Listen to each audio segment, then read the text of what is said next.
I think it's time for children's story. So I'm going to invite all the kids to come on up here. I got a special little story for you. Well, hi there, young men. Where are the girls this morning? Well, it sure is good to have you here this morning. I'm just curious to know.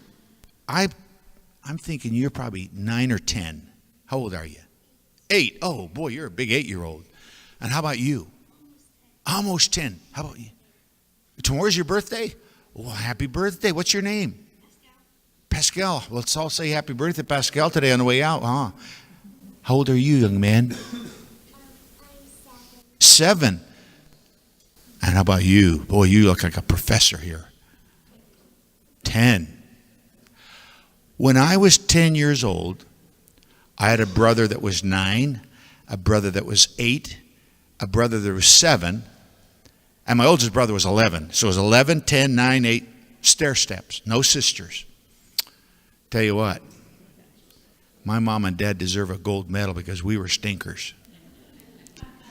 We lived way up in Canada in a province called Saskatchewan. Really cold up there this time of year. A lot of wheat fields and farms up there. We didn't have a lot of money. We were poor.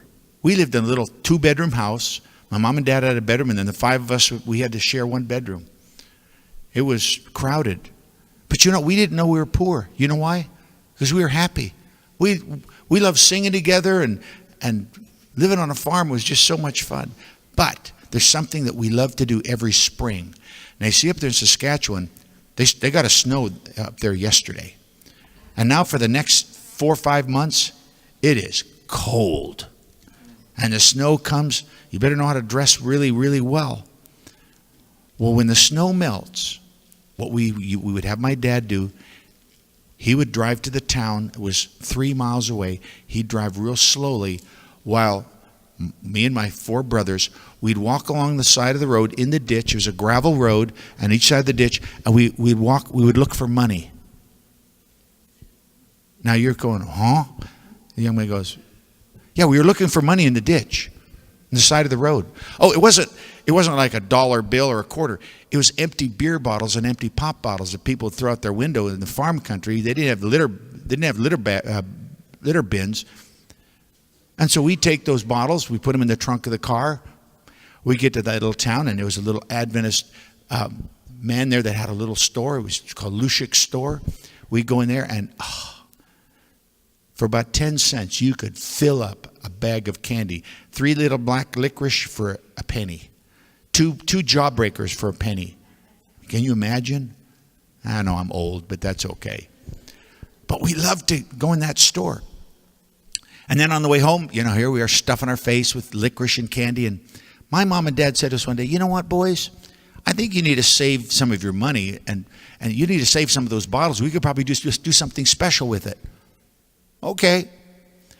So for the next 6 months or more, we started stashing all the beer bottles and the empty soda bottles in the garage, in the barn.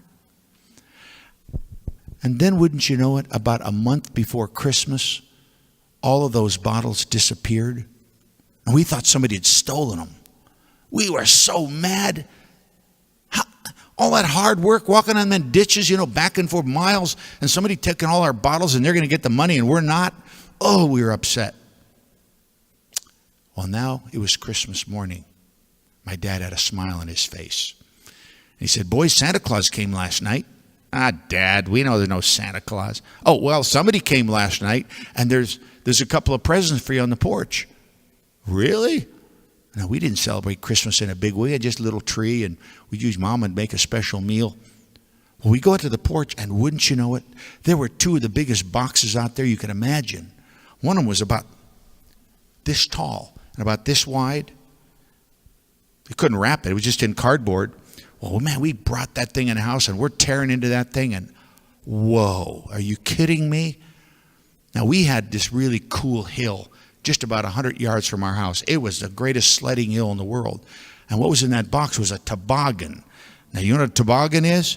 It's like this wooden sled that all 5 of us could sit on that thing, and whew, you can't believe how much fun that was.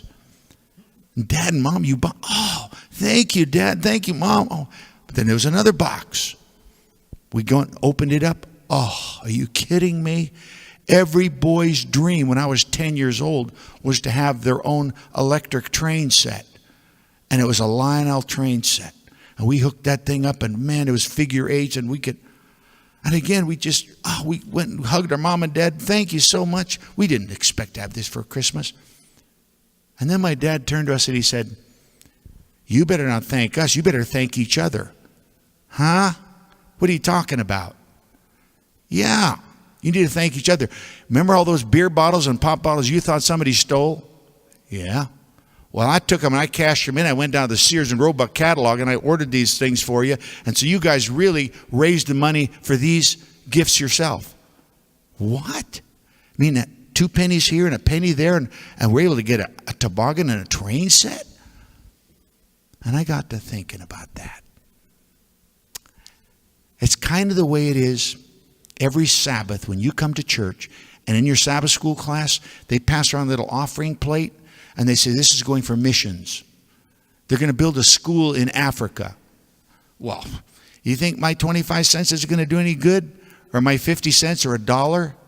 But can you imagine now if thousands and thousands of boys and girls, every Sabbath they give $1, or every Sabbath they give 50 cents or 25 cents, then all that money becomes a lot, and they can do these special projects in the mission field for these people that desperately need it.